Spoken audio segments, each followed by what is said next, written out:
Holmes in Love.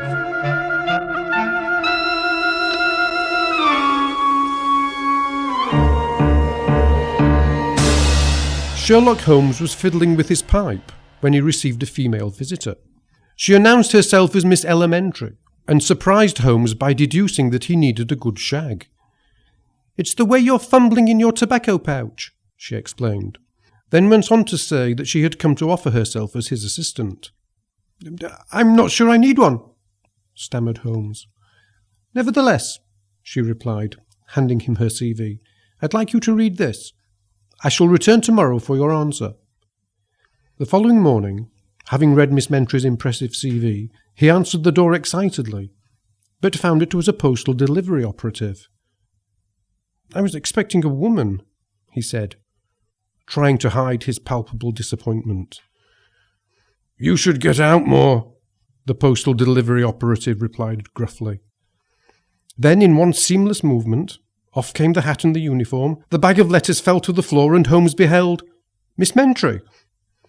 "I'm a mistress of disguise," she announced, to which Holmes replied that indeed she was, except for two rather obvious points. Her brogues were not GPO standard issue. She conceded this, then accepted Holmes's invitation to enter his rooms. Once inside, she gave him a letter from his amanuensis, Dr. Watson. Holmes explained that he and Inspector Lestrade were on holiday in the Cornish seaside resort of 5 Bays. "I know it well," said Miss Mentry. "As the name suggests, it consists of 5 bays. B Bay, where they keep hives. Double D Bay, where they make large braziers."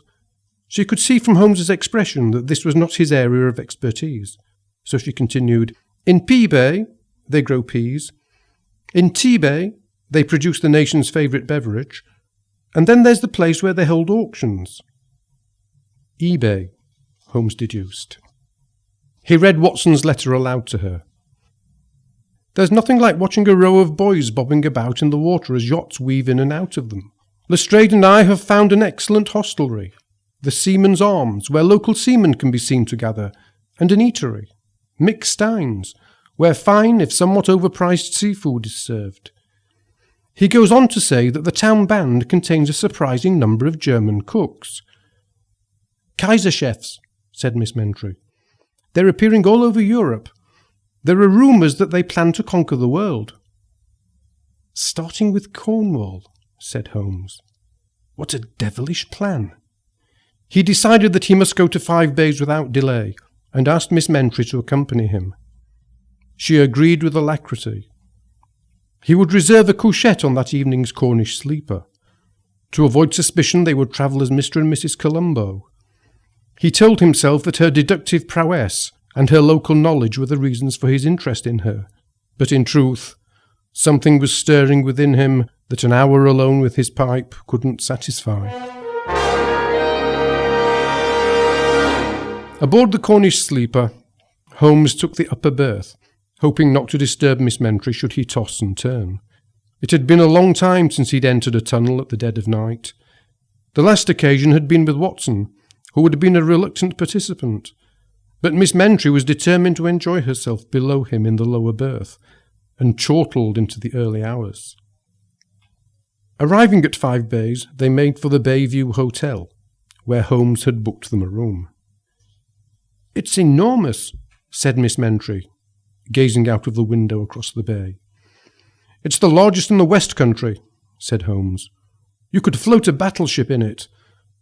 And I think you'll find this pleasantly firm." He indicated the double bed that, in order to maintain their subterfuge, the room possessed. Then he suggested that they have a fine, if overpriced, lunch at Mick Stein's, after which he would meet Watson and Lestrade in the Seaman's Arms, while Miss Mentry reconnoitred 5 Bays. She would have liked to have joined him in the Seaman's Arms, but Holmes felt that she would stand out too much. "I could dress as a cabin boy," she said. Holmes found the offer appealing, but decided not to mix work with pleasure. At the Seaman's Arms, Watson was drinking alone. To Holmes's inquiry about Lestrade, he replied that a hole had appeared in the promenade, and he was looking into it. Holmes then revealed that he was accompanied by a female. "What's her name?" asked Watson. Elementary, my dear Watson, replied Holmes. Wise not to bring her here, said Watson. Women and seamen don't mix. Meanwhile, in a hitherto insignificant German principality, the Count was asking his Minister for World Domination about the latest invasion plan. It will take place this evening at the Cornish seaside resort of 5 Bays, the Minister declared. That is where Mick Stein says fine if overpriced seafood, is it not? Asked the Count. To which the Minister replied that it was, and that, if anything, prices had gone up. And yet people still go there, said the Count. Never will I understand the English. However, the Minister continued, my spy informs me that the bargains can still be had in eBay. In that case, said the Count, be careful who you slaughter. Who is our man in 5 Bays, by the way? The Minister replied that he was a certain professor by the name of Professor Moriarty.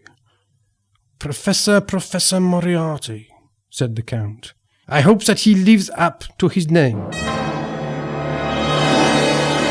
That evening, Holmes had his binoculars trained on the bay, when a flashing light appeared from Mick Stein's. It's Morse, said Miss Mentry. What's he doing here? Asked Holmes. Morse code, she elaborated.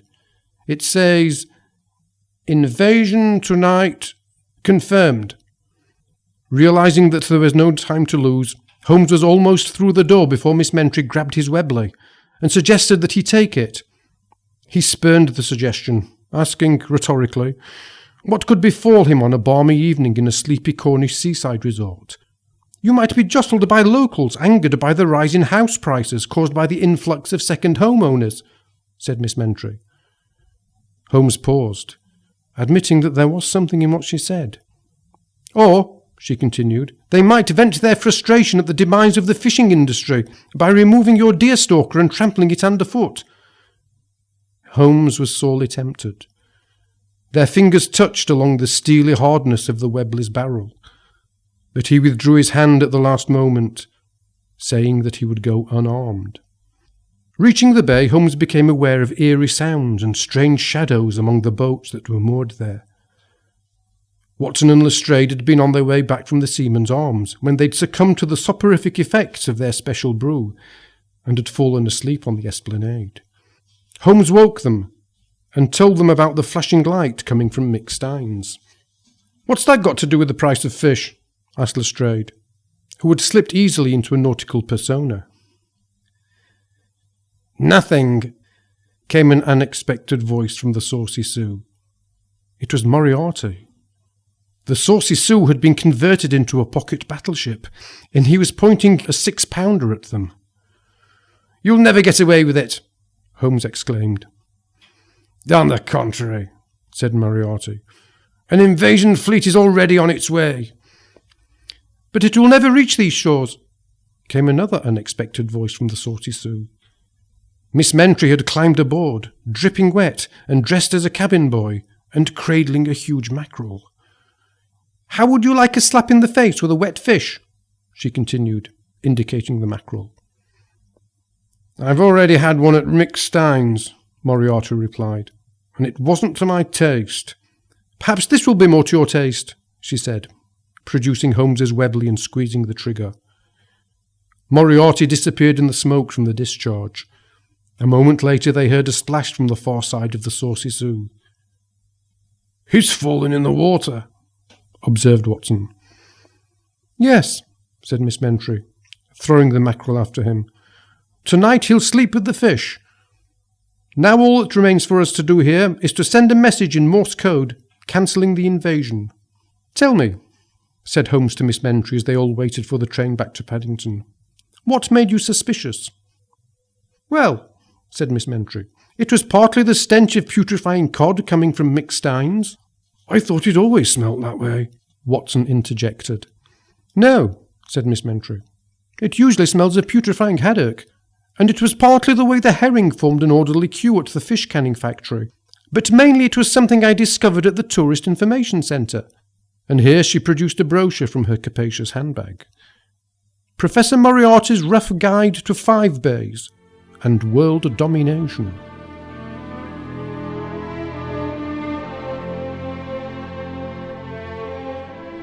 That evening, Holmes asked Watson if he'd ever been in love. "There was this filly out in India," said Watson, his eyes becoming dewy. "How did you approach her?" asked Holmes. "In the usual way. Put me foot in the stirrup and swung me leg over." "Miss Mentry is a bit lacking in the stirrup department," said Holmes. Watson concurred, then said, "Splendid fetlocks, though." "Yes," said Holmes. "Splendid."